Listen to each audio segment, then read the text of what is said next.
Hey you all, so there is a lot to discuss on this week's Tell 'em Tuesday. Okay, first, Hawthorn.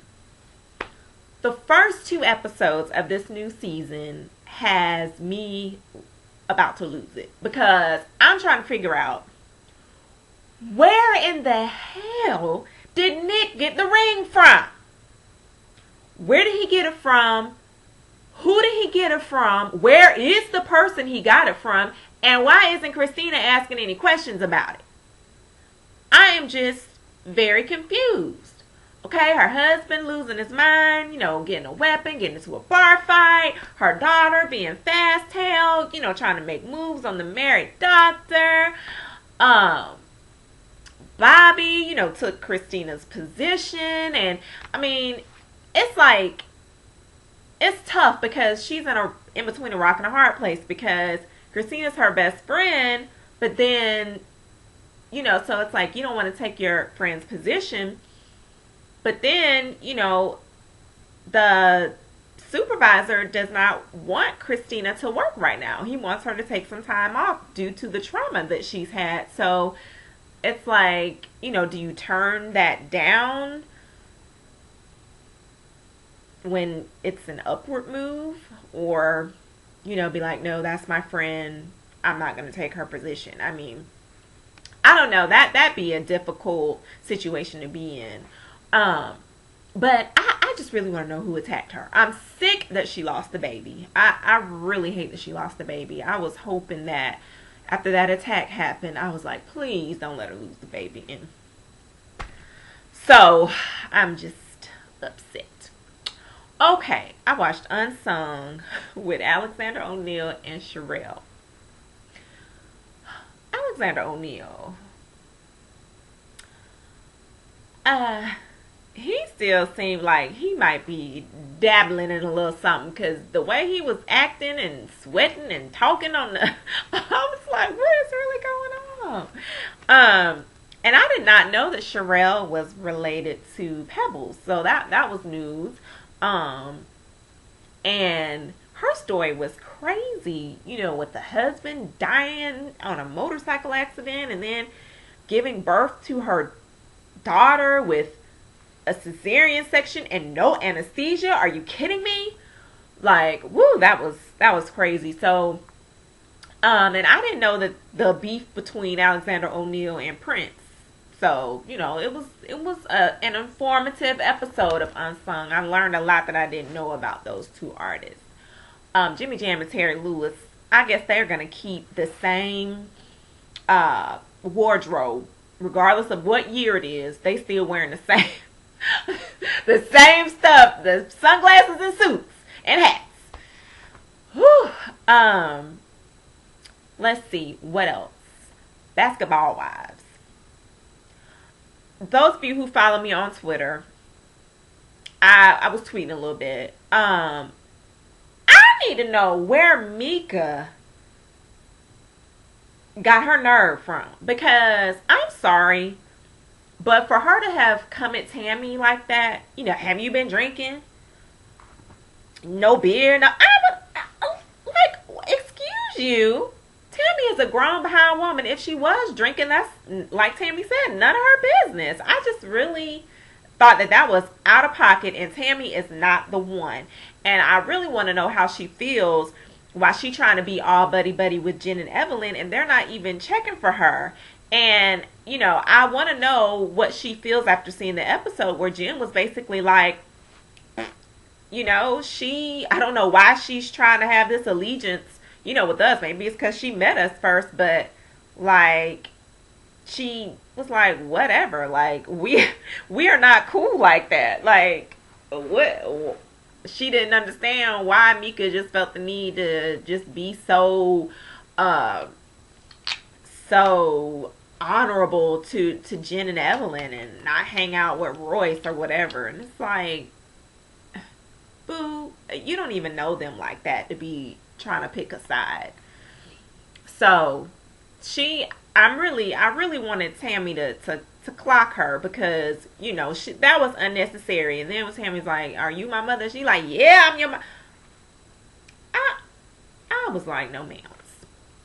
Um, Royce, I just wish she'll leave Susie alone about the Evelyn thing. If Susie wants to be friends with Evelyn after Evelyn talked about her like a dog and treated her like a dog, that's on her. Susie knows how Royce feels. Royce has already made it known, so just let it go. Once you let somebody know how you feel, they know. So there's no need to keep harping on it and keep bringing it up. So it is what it is. Like, if she gets burned again, oh well, she just gets burned again. But you did your part by letting them know how you felt about it. What the people do beyond that is out of your control. So, but it was hilarious how she put old girl on blast about being engaged to Rafer. Cause it's true. But of course she wasn't trying to hear that. Eric, the whole movie thing, like, what? I don't even know. And then the way he was talking with all that, what was he saying? Oh my gosh. It just slipped my mind all of a sudden. Was it, I don't know. Something. You dig. That's what it was. You dig. I'm like, what? I've never heard him speak like that before, so I don't know who he thinks he's supposed to be. He still got that knot on his head, so I don't know what's going on with that. But, yeah. I think that's all I want to discuss about them. Mob Wives, I watched that. I'm ready for the next episode because I want to see what in the heck is going on. If Drita is gonna really pound some behind on Mob Wives, and if her boyfriend, cheated on her, because that's crazy, to try to get on somebody else about getting with somebody that you used to be with, and then you did the same thing. So I'm hoping that's not the case.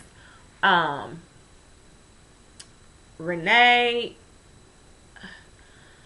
I did not know that she was a stylist, so that was new information, but I'm glad she's working. I'm trying to figure out how she's able to keep up that house that she has and not work.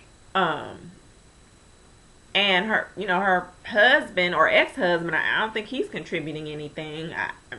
I don't know. So, but maybe it's the mob money.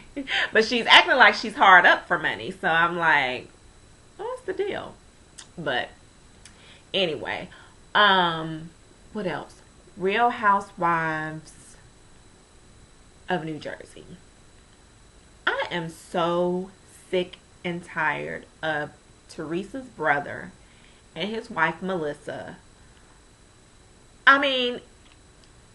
You only have one family, and it makes no sense. Like, I understand that Teresa and Melissa, like Joe said, they're very similar, and I think that's why they're bumping heads, because they're so similar and really don't want to share. So Joe's kind of stuck in the middle. But the thing is, they're both doing the tit for tat thing, and it's ridiculous. Just me personally, if my spouse had a problem with my brother, I would be like, I'm not gonna listen to you talk junk about my brother. Whatever problems you may have, you may have, but that's still my brother. Like, we're not gonna do that.